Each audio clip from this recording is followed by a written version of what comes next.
অবশেষে চূড়ান্ত action এরদোয়ানের, Netanyahu পলাতক।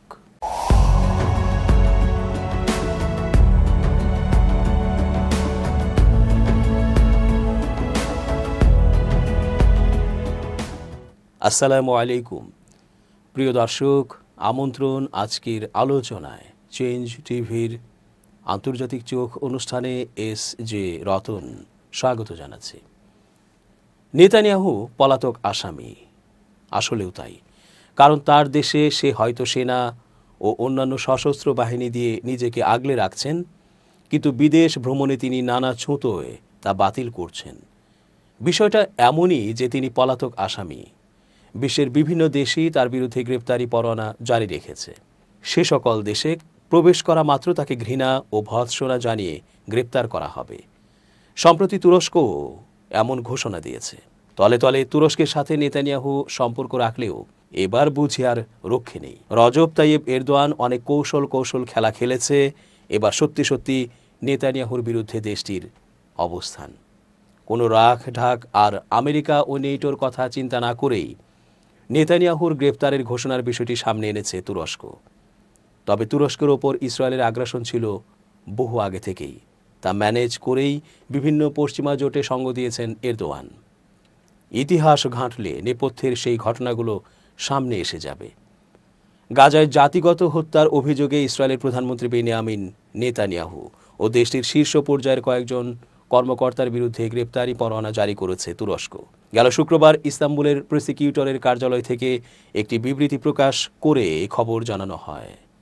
পরোয়ানা জারির তালিকায় থাকা সন্দেহভাজন ৩৭ জনের মধ্যে রয়েছেন ইসরায়েলের প্রতিরক্ষামন্ত্রী ইসরায়েল কার্জ, জাতীয় নিরাপত্তা মন্ত্রী ইতামার বেন গভীর ও সেনাপ্রধান lieutenant general Eyal Jamir. ইস্তাম্বুলের prosecutor কার্যালয়ের ওই বিবৃতিতে পূর্ণাঙ্গ তালিকা প্রকাশ করা হয়নি। তুরস্ক অভিযোগ করেছে যে ইসরায়েল ২০২৩ সালের অক্টোবর মাস থেকে গাজায় ধারাবাহিকভাবে জাতিগত হত্যা ও মানবতার বিরুদ্ধে অপরাধ চালিয়ে যাচ্ছে।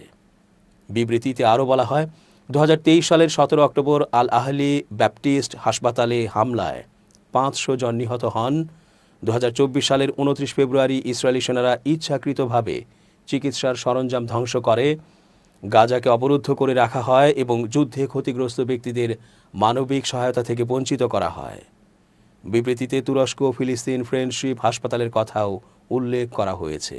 তুরস্ক গাজায় এই হাসপাতাল নির্মাণ করেছিল। গত মার্চে ইসরায়েল সেখানে বোমা ফেলে। ইসরায়েল তুরস্কের এই পদক্ষেপকে প্রচারণার কৌশল বলে বর্ণনা করে এবং এর তীব্র নিন্দা জানিয়েছে। সামাজিক যোগাযোগ মাধ্যম এক্সে এক পোস্টে ইসরায়েলের পররাষ্ট্রমন্ত্রী গিডিয়ন সার জানান, ইসরায়েল ঘৃণা ভরে তুরস্কের এই প্রচারণার কৌশল প্রত্যাখ্যান করেছে। ফিলিস্তিনের সশস্ত্র গোষ্ঠী হামাস তুরস্কের এই ঘোষণাকে স্বাগত জানিয়েছে ও প্রশংসা করেছে।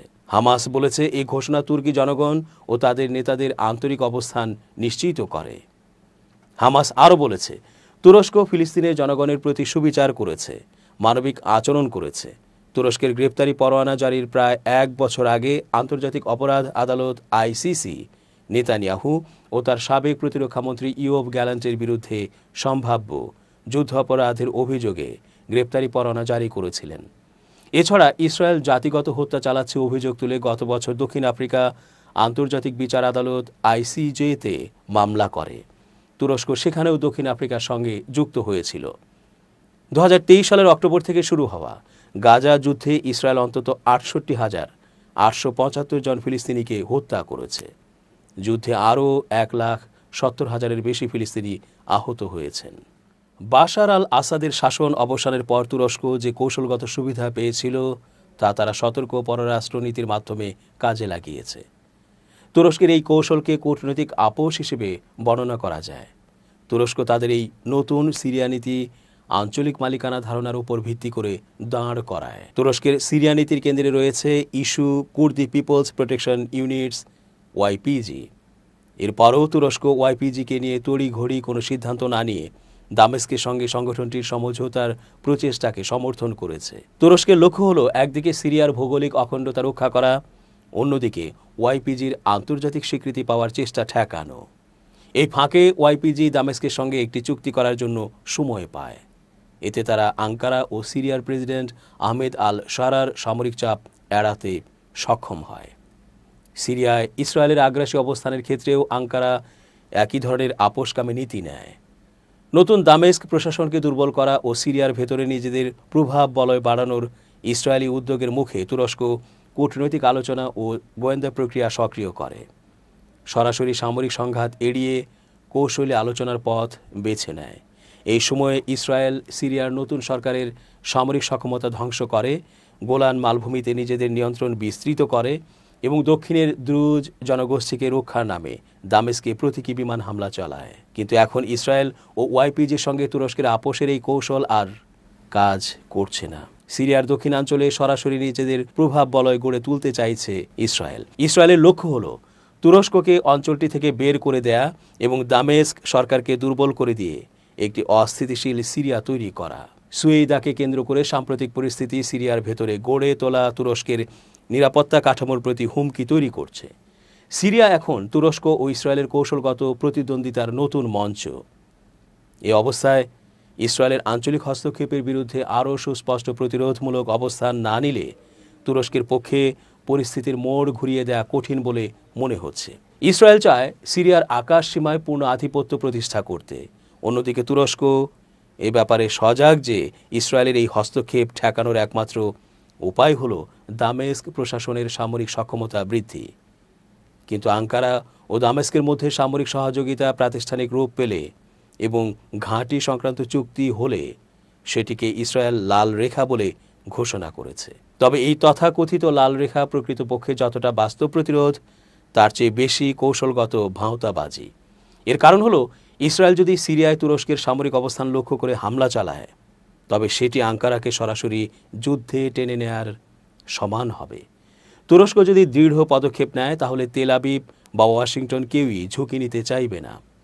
সিরিয়ায় ইসরায়েলের নীতি শুধু দক্ষিণ সিরিয়ায় দ্রুজ সম্প্রদায়কে হাতিয়ার বানিয়ে নতুন প্রভাব বলয় তৈরির মধ্যেই সীমাবদ্ধ নেই। ওয়াইপিজিও দেশটির এই সমীকরণের একটি গুরুত্বপূর্ণ অংশ। ইসরায়েল চাইছে ওয়াইপিজি ইস্যুকে কাজে লাগিয়ে সিরিয়ার মাটিতে তুরস্কের কৌশলগত অবস্থানকে সংকুচিত করে দিতে। এই কৌশল এখন কূটনৈতিক ক্ষেত্রেও ইসরায়েল ব্যবহার করছে। ওয়াইপিজিকে পরোক্ষ নিরাপত্তা নিশ্চয়তা দিয়ে তাদের তুরস্কের লাল রেখা অতিক্রমের পথে নিয়ে যেতে চাইছে ইসরায়েল। ইসরায়েলের মূল লক্ষ্য হল ওয়াইপিজি ও দামেস্কের মধ্যে সম্ভাব্য কোনো সমঝোতা ঠেকানো, তুরস্কের ভারসাম্য রক্ষার ক্ষমতা দুর্বল করা এবং যুক্তরাষ্ট্রের সিরিয়া নীতি তুরস্ক বিরোধী অবস্থানের দিকে ঠেলে দেয়া। অভিযোগ আছে ওয়াশিংটনে তুরস্কের অবস্থানের প্রতি সহানুভূতিশীল কূটনীতিকদের সরিয়ে দিয়ে ইসরায়েল ঘনিষ্ঠ ব্যক্তিদের বসাতে চাপ দিয়েছে তেল আবিব। অন্যদিকে তুরস্ক ওয়াইপিজি ইস্যুতে স্পষ্ট একটি কৌশলগত সীমারেখার নীতি অনুসরণ করছে। পররাষ্ট্রমন্ত্রী হাকান ফিদানের বক্তব্য থেকে বোঝা যায় তুরস্ক ওয়াইপিজিকে নির্দিষ্ট সময় দিয়েছে এবং সে সময়ের মধ্যে সংগঠনটির দামেস্কের সঙ্গে সমঝোতায় পৌঁছানোর আশা করছে। যদি এই প্রত্যাশা পূরণ না হয় তবে তুরস্ক স্পষ্টভাবে জানিয়েছে যে সামরিক বিকল্পটি তারা আরও জোরদারভাবে ব্যবহার করবে। এর অর্থ হচ্ছে ওয়াইপিজি যাতে শান্তিপূর্ণ পথে নিজেদের রূপান্তর করতে পারে সেটাতেই অগ্রাধিকার দিচ্ছে তুরস্ক। কিন্তু প্রয়োজনে ওয়াইপিজিকে সামরিকভাবে দুর্বল করার বিকল্পও ভেবে রেখেছে। তুরস্কের জন্য ওয়াইপিজি ইস্যুটি এখন শুধুই যুক্তরাষ্ট্রের সঙ্গে উত্তেজনার মধ্যে সীমাবদ্ধ নেই, ইসরায়েলের সঙ্গে সংঘাতের কেন্দ্রবিন্দুও। এখন ইসরায়েলের আগ্রাসন মোকাবেলার জন্য তুরস্কের প্রয়োজন আরও সক্রিয় একটি কৌশল। দামেস্কের সঙ্গে সামরিক ও কূটনৈতিক সহযোগিতা শক্তিশালী করা, আরব দেশগুলোর সঙ্গে কূটনীতি গভীর করা এবং ঝুঁকি তৈরি হওয়ার আগেই ওয়াইপিজিকে অন্তর্ভুক্ত বা নিষ্ক্রিয় করা, এই তিনটি কৌশলের মূল ভিত্তি হওয়া উচিত। দর্শক, আজ এ পর্যন্তই। ধন্যবাদ। changetv.press এক ফোঁটা হলুদও নেই।